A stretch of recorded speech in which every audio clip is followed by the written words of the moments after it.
Today we talk about maybe the greatest Wing Chun master ever, Yip Man? No, Leung Chan.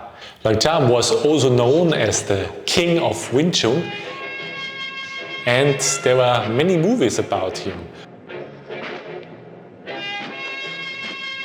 Already in the 70s there were movies about Grandmaster Leung Chan, but also much later, about 2006, there was a Wing Chun series also about the life of Leung Chan. And he was the teacher of Yip Man's teacher. So to say like a grandfather teacher to Yip Man. He was like two generations before Yip Man. Many different Wing Chun styles developed after Leung Chan, but many of them have their origin at Grandmaster Leung Chan. So he's a very, very important figure in Wing Chun history, and as I mentioned, maybe even the most important one. Leung Chan was a student of Wang Wabo and Leung Yitai, both of them members of the Red Boat.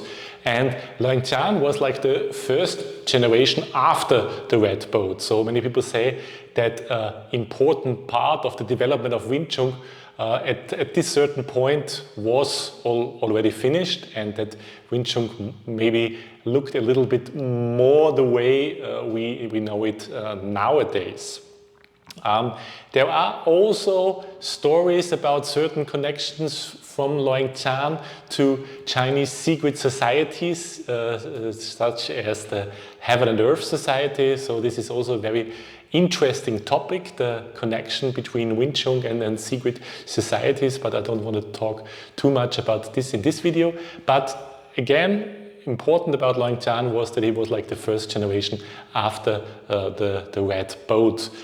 In the village Gulo, and also Gulo Wing Chun comes from Leung Chan, and I will tell you a little bit more about it later. They tell the story that Leung Chan himself, when he learned also from Yin Wing Chun, so the founder herself. So when his teachers, Leung Yitai and Wang Wabo, couldn't teach him anymore because he was already on a very high level, they sent him directly to Wing Chun, which was a very old lady at that time. Well, of course, we don't really believe that this story is true, but again, it shows that there is like a big respect for Grandmaster Leung Chan in this Gulo tradition, and that they really believe that he learned from the founder herself. So Leung Chan was from the village Gulo, but he lived in Fatshan or Fatshan, it depends which Chinese dialect we use. You might know this city from different movies, for example like the Yip Man movies, because Yip Man was also born in this city, which was an important city at that time. Leung Chan was a doctor, a Chinese doctor, very well known. And many people say that he was a very kind person, supporting the poor, treating poor people without charging them, and so on. The connection of being a doctor, especially Chinese traditional medicine, doctor, and Kung Fu and martial arts makes a lot of sense, because it means when you know about the human body, when you know about all the acupuncture points and so on, and if you know how the qi, the energy flows in the body, of course you can also use it in a fighting situation. Leung Chan was known as the king of Wing Chun because during his life he was challenged very, very often by different masters from different Kung Fu styles, but he was never defeated. He himself took only some private students. Some people say he also taught his son or his sons, so there are different versions. One of his sons, Leung Bik, we know this name because of the story of Yip Man, because there's, one legend that Yip Man also learned from Leung Bik. Many people say it's true or it's not. Some people say Leung Bik didn't even exist, so we don't know, but I believe that he existed. If he really taught Yip Man, that's another story. But anyway, he was like one of the students of Leung Chan, but more important for Wing Chun history was his student Wah Shun. Wah Shun became later the teacher of Yip Man. But when Yip Man started training, he was only 7 years old. And when Chamboson, who was a very old man at that time, died, Yip Man was only 11 years old. So he only learned this short period of time from Chamboson. But anyway, so from Leung Chan, Chamboson, Yip Man, so many Yip Man later learned from his senior Kung Fu brothers, so who were also all of them students from Chamboson. So anyway, Chamboson is very, very important for this lineage. Yip Man and like most of the Wing Chun schools nowadays come from this connection: Leung Chan, Chamboson, Yip Man. So this is very important, this lineage. When he was already an old man, Leung Chan moved back to his home village, which is Gulo, which is a very small, nice village with many fish tanks. And in this village, people ask him, was like the tradition, they asked the old Kung Fu master to teach the young people in the village, teach them Kung Fu. First of all, because then they should be able to defend themselves, to defend the village. And also because, Kung Fu was good for their health, but also to teach them certain values. That's what Leung Chan did. He started teaching, and there's one interesting story about one of his students, Wah Shun. Wah Shun was very, very small and not very strong. By the way, Leung Chan was a very tall and strong man, so people at least tell us nowadays in Gulo. But back to the story, Wah Shun was much smaller and very thin person. And one day, Leung Chan found Wah Shun hitting against a big tree. And Leung Chan went there and said, "What are you doing?" And Wah Shun said, "Yeah, normally during our training I don't have any chance against my Kung Fu brothers. All of them are much stronger than me, so I want to make my fists, like iron fists, so that I have a chance fighting against them."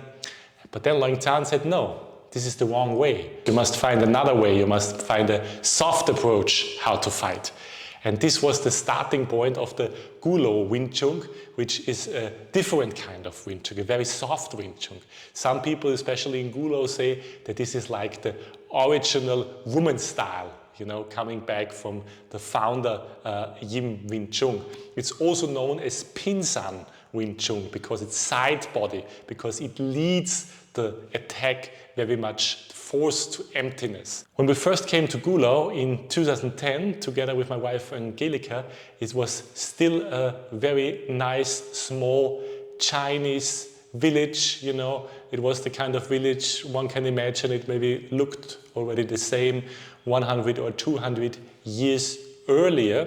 And we had the great luck to get known to Grandmaster Feng Chun, who later became our Sigung, because we were accepted in this Gulo lineage as private students of one of Feng Chun's students.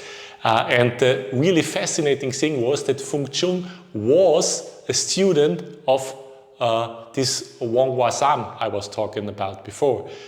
So this means his teacher really was one of Leung Chan's students. So this was really very, very close. Feng Chun was like the same generation as Yip Man, because Wah Shun became very old, Feng Chun himself as well. So this was really fascinating.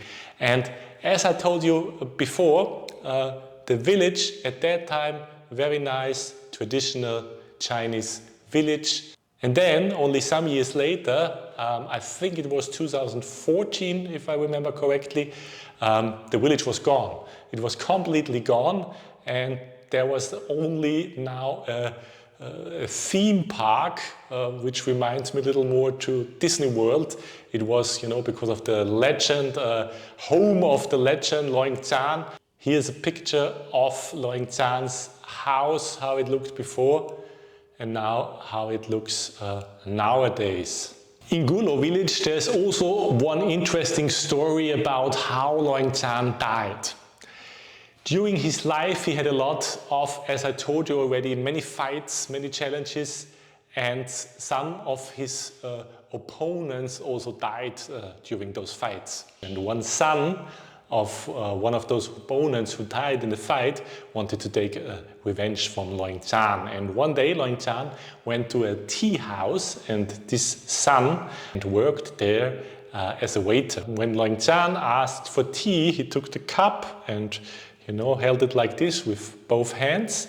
And then the waiter, or the son of this opponent, came, and when we saw Leung Chan standing like this, he was like taking one special punch which he trained for many years. So the story and really hit one acupuncture point from Leung Chan. And then the story gets, for me, a little bit weird, because it's said that Leung Chan understood that this was very dangerous and that he would have had the possibility to go home. He was a Chinese doctor, so he knew exactly what to do to take which medicine, or how he could treat himself. And then people believed that he would have been able to treat himself, but he didn't, because he didn't want to lose face, and that's why he stayed in the tea house and then died afterwards because of this one punch. Well, if this was very intelligent, well, I slightly doubt it. If you are interested in Wing Chun, in this channel you'll find many videos, and now also many videos in English language are about to come. I would be very happy if you would like to subscribe, because then we see each other in one of our next videos.